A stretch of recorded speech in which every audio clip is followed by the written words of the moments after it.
مفتی صاحب، سوات اور بنیر میں حالیہ بارشوں اور سیلاب سے بہت تباہی ہوئی ہے، اس حوالے سے آپ کا کوئی بیان سامنے نہیں آیا؟ بہت زیادہ تباہی ہوئی ہے، تھوڑی نہیں ہوئی ہے۔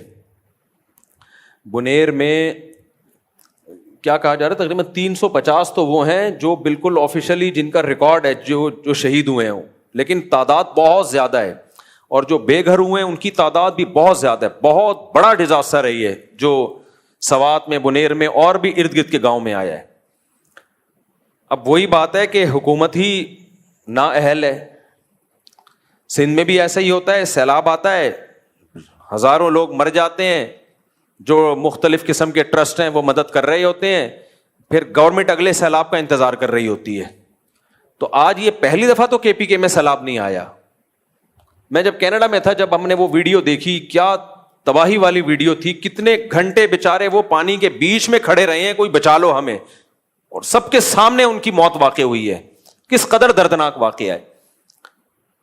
تو بھائی ہم ملک میں مسلح لڑائی کے قائل نہیں ہیں، لیکن احتجاج تو کرو نا ان کے خلاف۔ کے پی کے کی گورنمنٹ اتنا فنڈ لے رہی ہے، سیلاب تو آتے رہیں گے، آسمان سے بارشیں تو برستی رہیں گی، بھائی پیشگی کوئی انتظام کرو آپ لوگوں کو تباہی بربادی سے بچانے کا۔ یہ ہمارے مقدر میں تھوڑی رہ گیا ہے کہ ہم یہ حالات دیکھتے رہیں اور تبصرے کرتے رہیں اور روتے رہیں، پیٹتے رہیں۔ تو گورنمنٹ کہاں گئی پھر وہ؟ یا معاذ اللہ کو معاذ اللہ برا بلا کہیں کہ بارشیں کیوں برسا رہا ہے وہ؟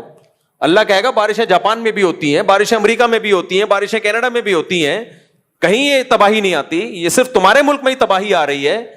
تو یہ اللہ کا عذاب نہیں ہے، یہ حکومتوں کا عذاب ہے جو ہمارے سر پہ مسلط ہوا ہے۔ تو اس لیے اس میں سب سے پہلے تو ان سیاسی حکومتوں کے خلاف آواز اٹھانی چاہیے، اور مؤثر آواز اٹھانی چاہیے کہ تم لوگ کدھر سو رہے ہو، باقی ہماری کیا ذمہ داری ہے۔ تو بھائی میں انشاءاللہ، میرا ارادہ ہے، میں صرف زبانی بیان نہیں دوں گا، میرا ارادہ ہے میں کے پی کے کل یا پرسوں انشاءاللہ میرا سفر ہے، تو ہم سے تو یہی ہو سکتا ہے کہ ہم لوگوں سے بھی تعاون کی اپیل کریں، اپنی جیب سے بھی خرچ کریں، جائیں ان کے غم میں ان کا سہارا بنیں، تو یہی مجھ سے ہو سکتا ہے۔ اور تو میں ڈیم تو بنوا نہیں سکتا بھائی وہاں پہ، کہ آئندہ کوئی ایسا مسئلہ ہوتا ہے تو اس کی پیشگی مدد کی، یہ تو کام گورنمنٹ کرے گی۔ تو ہمارے بس میں یہی ہے، تو میرا ارادہ ہے انشاءاللہ میں کے پی کے سفر کر رہا ہوں، اور جہاں جہاں بڑا نقصان ہوا ہے وہاں جا کے ہم ٹوٹی پھوٹی جو ہم سے غم کی تلافی ہو سکتی ہے، ہم اس غم میں ان کی تلافی کی کوشش کریں گے۔ آپ لوگوں سے بھی تعاون کی اپیل ہے۔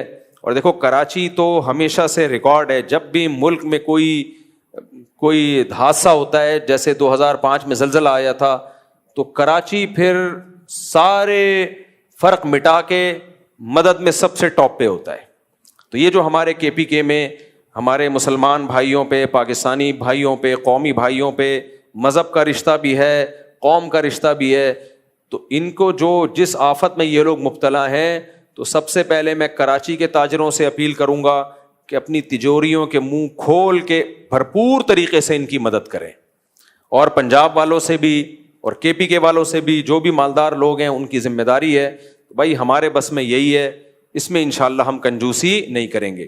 تو ہم نے ایک اندازہ لگایا ہے کہ ان کو جو سروے کیا ہے، ہماری جو پاک ایڈ ویلفیئر ٹرسٹ کی ٹیم ہے وہ تو پہلے پہنچ چکی ہے، وہ سروے ان کو تو بہت تجربہ ہے پہلے سے۔